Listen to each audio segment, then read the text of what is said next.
CSP itu apa? Certified Sustainable Palm Oil, ataupun dalam bahasa Melayu dia minyak sawit mampan bersijil. So sebenarnya dia satu program yang ada dalam RSPO sedialah.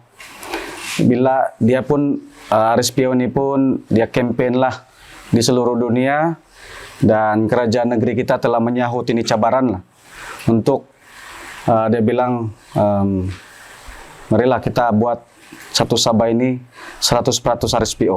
Jadi target kerajaan negeri ini ialah dia punya angan-angan nih. Dia mau satu Sabah ini bersijil RSPO sehingga tahun 2025. Maksudnya tahun 2025 ini 100% Sabah sudah bersijil RSPO. Kenapa kerajaan tiba-tiba ini mau Sabah?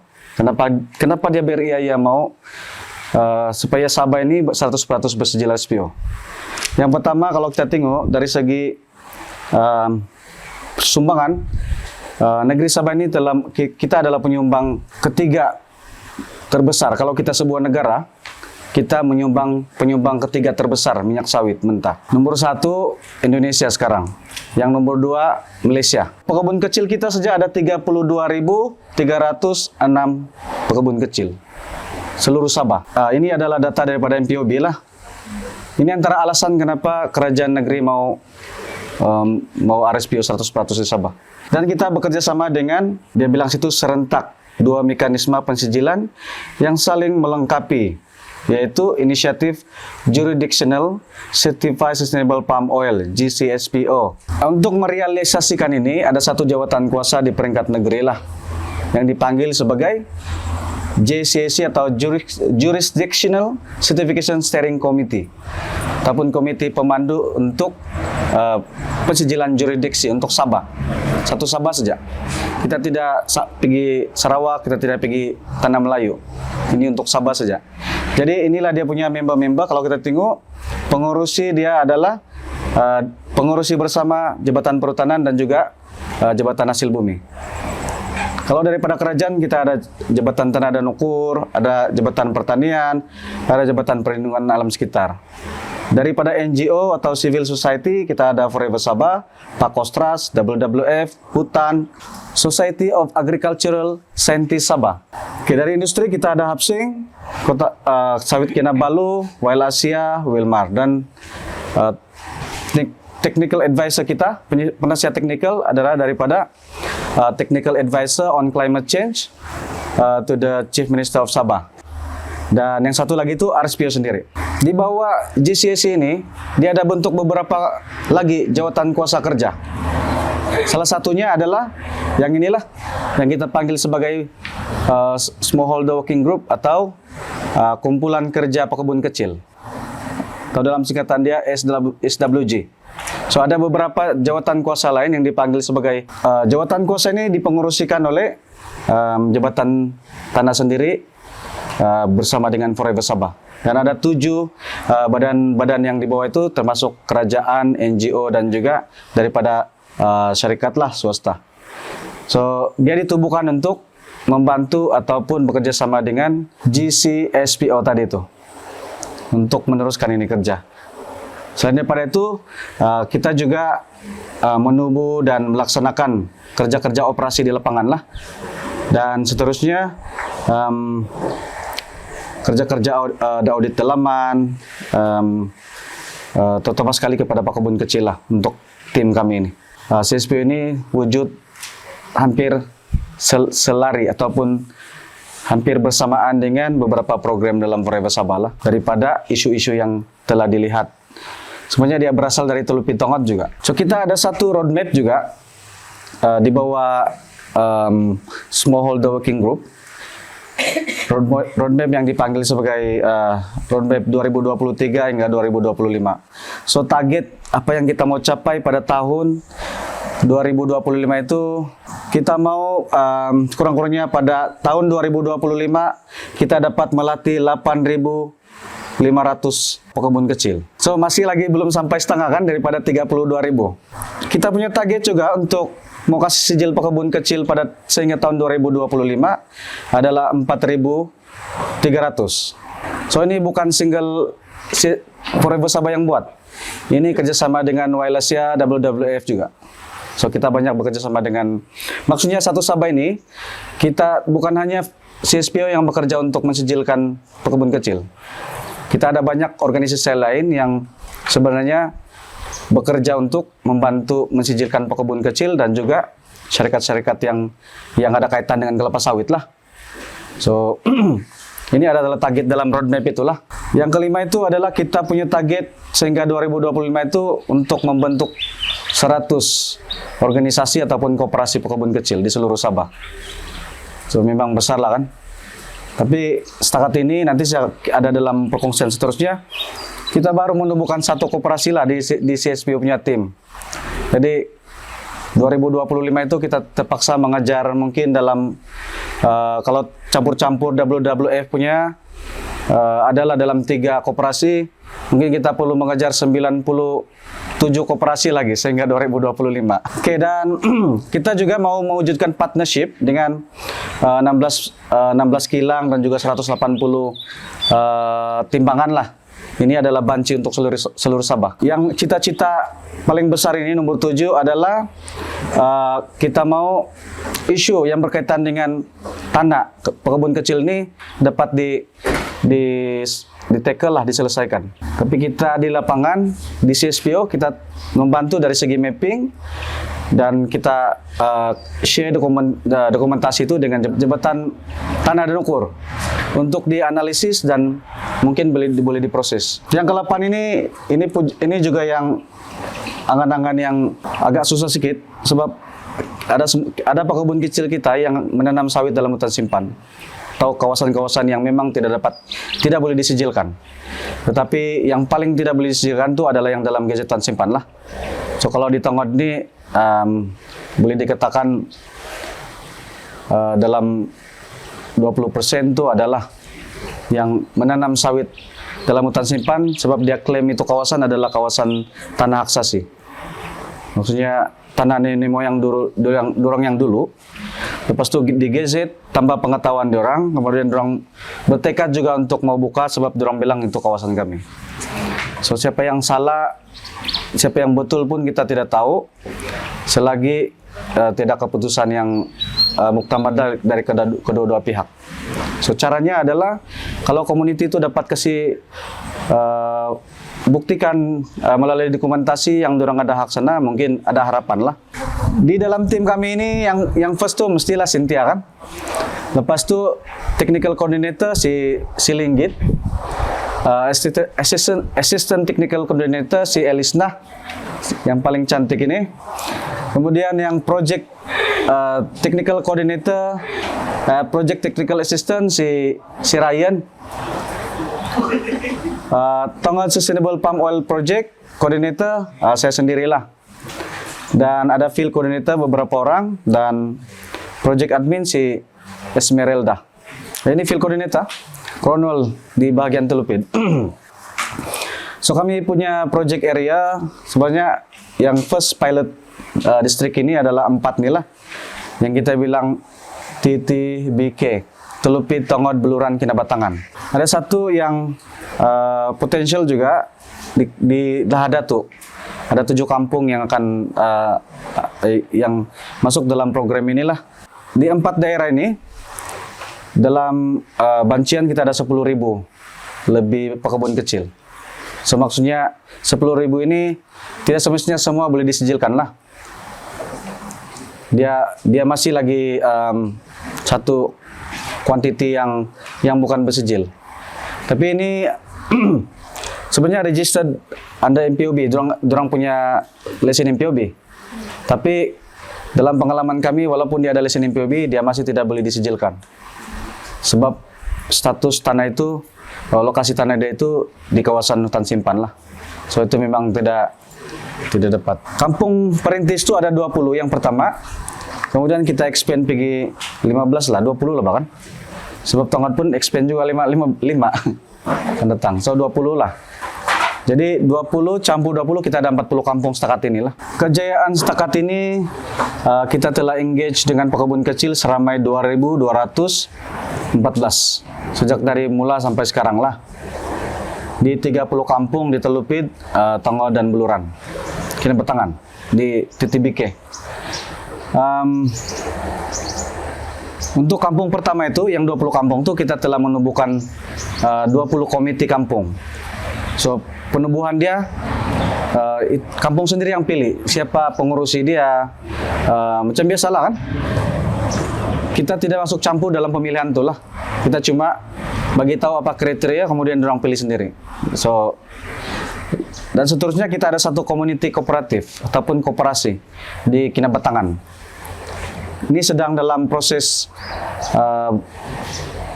sekarang ini orang sudah ada pejabat lah daripada SKM, Suruhanjaya Koperasi Malaysia. Dan kemudian sekarang ini dorang sedang dalam proses untuk mensijilkan pekebun kecil dorang yang berpotensi di bawah koperasi. Maksudnya koperasi dorang sendiri yang akan mensijilkan pekebun kecil dorang ini lah. Ada 300 pekebun kecil yang menerima latihan yang berkaitan dengan amalan pengurusan yang baik atau good management practices. Dalam tim kami juga ada 3 master. Woi, bahaya ini. Kami ada 3 master trainer yang 3 master trainer daripada kerjasama dengan RSPO. CSPO sendiri telah memproduce 3 orang yang boleh melatih jurulatih seterusnya untuk melatih pekebun kecil dan juga jurulatih seterusnya lagi. So, dia punya poin begitu saja. Jurulatih yang melatih jurulatih, kemudian jurulatih itu melatih jurulatih. Boleh paham kah? So, maksudnya kita mau jurulatih ini sentiasa berpanjangan untuk melatih pekebun kecil yang lain menjadi jurulatih. So, itu poin dia. Kejayaan yang seterusnya adalah kita telah berjaya mewujudkan itu roadmap lah, jurisdictional certification roadmap untuk tahun 2020 dan tahun 2025 dan telah di revise pada tahun 2023, itu pada tahun inilah. Dan kita punya database pekebun kecil pun kita telah wujudkan dan kita telah mensijilkan 189 pekebun kecil dengan keluasan 775,58 hektar pekebun kecil. So, ini yang tahun lalu punya. Tahun ini kita ada lebih kurang berapa tuh? Belum final lagi kan?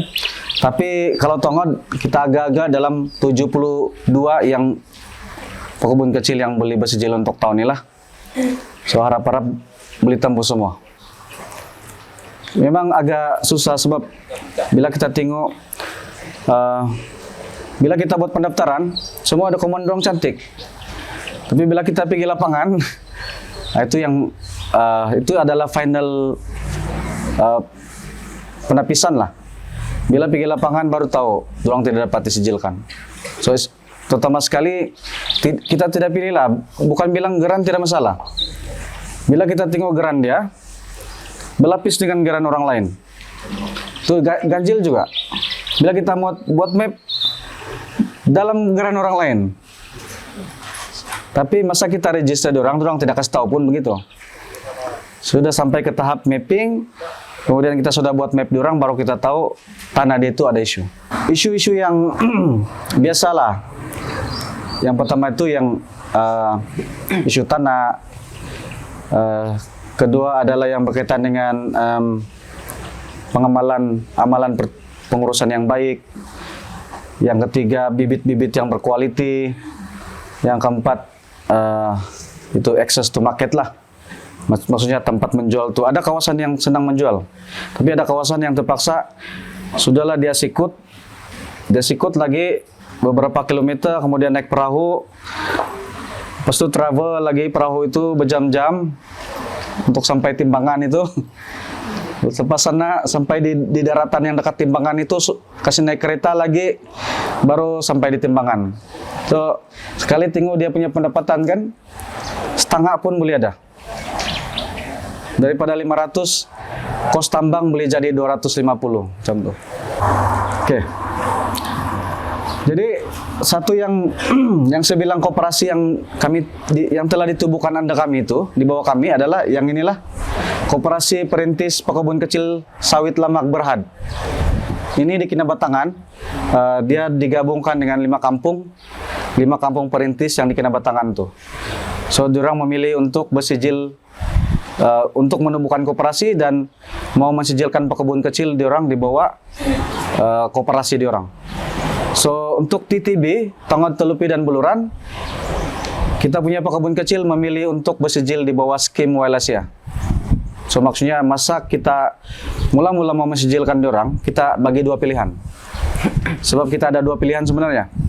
Pilihan pertama adalah diorang bersijil di bawah satu organisasi yang sudah ada dia punya platform. Tinggal diorang menumpang di sana saja. Dan kita tolong sikit-sikit. Seperti inilah Wailasia atau WEGS, Wailasia Group Scheme. Diorang sudah ada grup pekebun yang bersijil dan diorang sudah ada kepakaran dan pakar-pakar di dalamnya untuk mensijilkan pekebun kecil. So, pilihan kedua adalah community itu ataupun pekebun kecil mau menumbuhkan koperasi sendiri dan mau mensijilkan pekebun kecil mereka di bawah koperasi diorang. Tapi ini proses yang sangat panjang sebab pertama sekali kau kena tubuh koperasi dulu. So, sudah kena tubuh koperasi, kau kena cari orang-orang expert yang tahu berkaitan dengan audit dalaman dan segala-gala audit lah, macam-macam audit. Kemudian kepakaran macam mana mau buat itu, mau bagi training, itu semuanya adalah tanggung jawab itu koperasi. Jadi memang sangat mustahil lah juga. Tapi kita punya community di Kinabatangan, diorang South Cabaran inilah. Sebab diorang ada influence ataupun ada contoh koperasi yang bagus, yaitu Kopel. Jadi diorang pun yakin yang koperasi diorang ini boleh berjaya macam Kopel.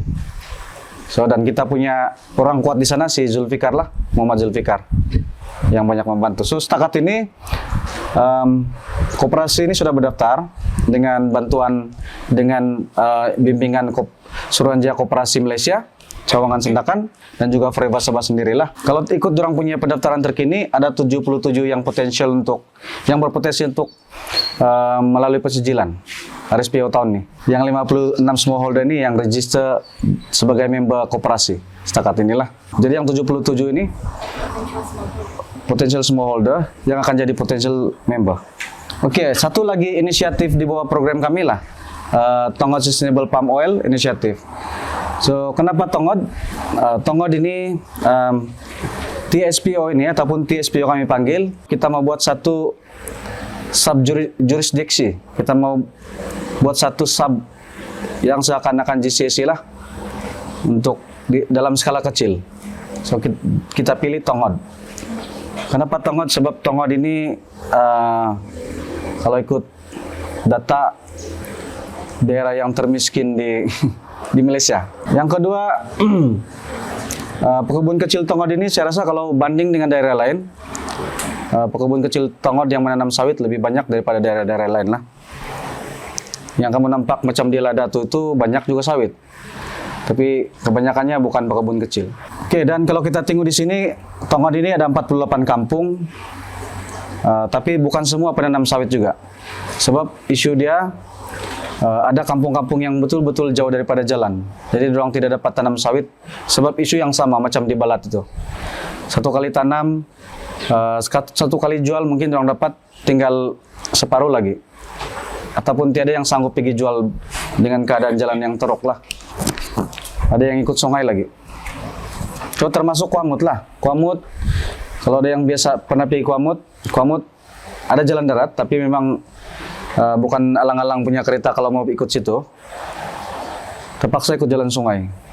Jadi mungkin kalau saya dengar cerita minyak saja pun mau 100 sudah punya kos. Mau kena isi untuk sampai pergi Kuamut. Di Tongod kita ada 3 kilang, Kimlung, Genting Indah, dan juga Vitar Palm Oil. Kita ada collection center sebanyak 17 lah, sampai ada satu lagi baru. So, collection center ini ataupun timbangan, dia tumbuh macam cendawan di Tongod. Saya tahu kenapa. Sebab mungkin faktor itulah banyak kebun kecil. So, dalam kita punya bancian, daripada MPOB ada 1.667 pekebun kecil di Tongod. Tapi dalam bancian kami sendiri di Freva Sabah, melalui data daripada pemimpin kampung yang kita minta, Derek dengan pemimpin kampung, ada 3.199 pekebun kecil. So ini belum lagi kita cakap yang boleh disijilkan semua lah. Tetapi yang 1.667 daripada MPOB itu pun tidak semestinya juga boleh tembus pensijilan RSPO daripada pengalaman kami. Bukan satu member, banyak member kami yang sudah MSPO tetapi tidak boleh disijilkan dalam RSPO. Sebab dia punya isu tanah. Kami punya estimation FFB ataupun pengeluaran untuk satu tongod ini. Kalau per tahun daripada 95.000 hingga 141.000 tan. Ini pekebun kecil saja, dia tidak termasuk kilang, estate, medium grower macam itulah. Ini pekebun kecil saja, dia punya estimation. Kalaulah angan-angan ini subjurisdiksi ini dapat dilaksanakan di Tongod, dia akan jadi satu daerah contoh lah untuk kasih bangun itu GCC yang di atas. Kalau sudah namanya pensijilan tuh memang gajah pun kita jaga, hak-hak asasi manusia itu pun kita kena jaga. Apa dia bilang tuh? People, planet, profit. Maksudnya manusia, bumi, dan juga keuntungan. So inilah 3 komponen impian RSPO nih. Maksudnya kita tidak mau juga sawit itu tiada. Kita mau sawit itu ada, tetapi mesti menguntungkan. Kenapa begitu? Sebab mungkin yang tidak pernah tanam sawit, ingat tanam sawit terus untung. Sebenarnya untung kalau betul-betul pandai menjaga. So disitulah poin dia, kenapa kita perlu bagi latihan yang dipanggil sebagai amalan pengurusan yang baik. Ada biasanya sifat kita ini, sifat pekebun kecil lah yang sudah biasa menanam secara tradisi. Dia tanam, dia tidak pikir pasal baja kah, apakah. Itu nomor 2 lagi tuh. Yang penting dia sudah tanam, dia tunggu ya dapat hasil. So dari segi pengurusan pasal sawit itu sehat atau tidak, itu bukan keutamaan. Jadi di sanalah yang kita panggil sebagai profit. Keuntungan itu mesti juga dijana semasa kita menanam sawit melalui pengurusan yang bagus. Apa pengurusan bagus itu? Rumpa itu ada cara pengurusan yang betul lah. Jangan terlampau hantam pakai racun, nanti tanah dia berkaras, macam-macam lah mikroorganisme di bawah pokok itu akan mati dan tanah itu hilang kesuburan. Jadi konsep dia kalau mikroorganisme itu di bawah tanah itu sudah tiada, kau sumbat baja berkilo-kilo pun tidak guna sudah. Sebab agen melerai baja itu sudah hilang di situ. Setuju kah tidak? Kan? Betul kah? Satu contoh sajalah, kalau kita birak di tanah yang tiada mikroorganisme. Adakah yang pernah birak di tanah yang tiada mikroorganisme? Yang kering so betul-betul, bah? Biasanya kalau yang ada mikroorganisme, besok coating hilang sudah itu. Dia sudah macam-macam berlaku sudah, kan? Tapi kalau tiada, coating begitu gitu sudah itu. Lepas tu kering macam jadi anu sudah. Jadi maksudnya kalau terlampau spray itu tanah, nampak saja rumput hijau sedikit kau pergi spray sudah. Tidak mau betul kaget. Tidak mau ada hijau-hijau. Kalau boleh mau main bola sepak sudah di situ. Dia mau yang berlari-lari menumbak. Tapi dia tidak tahu pun kesan dia adalah merosakkan itu tanah. Jadi bila itu tanah rosak, kesan dia adalah daripada profit, hasil dia. Itu pokok tidak akan mendapat makanan yang sepatutnya. Kemudian dia pun tidaklah produktif berbuah. Dan kau nampak dia kurus-kurus, berkuning-kuning, kau sabit begini pun keras, nah dialah itu. Oke, ini ringkasan kitaran lah. Kitaran pensijilan. Kita mulai daripada biasalah ada pendaftaran kan. Masa pendaftaran ini kita ada buat mapping, farm visit, latihan wajib. Maksudnya setiap pekebun kecil itu wajib mengikuti latihan. Ada 7 modul lah. yang biasa. External audit ini adalah audit luar lah. Tapi sepanjang di sini nih, begini, ini dalam proses audit dalaman. Selepas external audit adalah sini yang kita panggil sebagai NC. NC ini adalah yang ketidakpatuhan, non-conformative ataupun non-compliance, dia bilang kalau English. Ketidakpatuhan. Maksudnya kalau selepas di sini dia sudah ikut, kami sudah buat mapping, latihan wajib, dan sebagainya. Bila audit luar, dia punya kebun didapati spray rata. So itu masuk dalam NC. Ini terpaksa kena, kita perlukan 30 hari hingga 3 bulan lah untuk kasih selesai itu isu. Oke, kalau ini tidak masalah, kita sudah buat laporan, kita sudah buat, biasanya kalau dia berkaitan dengan pengurusan kebun macam spray rata, cara penyelesaian dia, kita akan buat latihan balik saja. Kita akan buat latihan balik kepada orang yang diaudit itu, terutama sekali. Bulan 12, 2021, sekali lesen dia keluar, 30 bulan 9, bulan 8, 202. Kita anggaplah ini tahun pertama lah. Tahun pertama, lepas itu di sini bulan 11 atau bulan 12. So, kalau kita kena NC lagi, kita ada 90 hari. Ini kita andaikan 2023 sekarang kan. Kami punya pekebun kecil yang fase tahun ini. Dia sudah melalui ini semua, kemudian audit pada bulan 11 atau bulan 12 2023 juga. So, kemudian kalau ada NC, dia perlu 90 hari sekurang-kurangnya untuk selesaikan NC yang ketidakpatuhan itu. Selepas itu baru akan keluar mungkinlah 30 bulan 8 2024. Selepas sudah bersijil, pekebun kecil itu tidak lugai-lugai. Tidak macam bukan kau senang-senang sudah. Ada expired dia. Ya, kitaran dia setiap 5 tahun lah. Tapi yang menyusahkan pekebun kecil itu sebenarnya adalah dia akan diaudit setiap tahun. Start kau sudah bersijil, kau sudah dapat itu sijil, kau sentiasa mematuhi itu peraturan lah. Itu prinsip dan kriteria dalam pensijilan itu. Tidak boleh membakar, tidak boleh spray rata, dan sebagainya.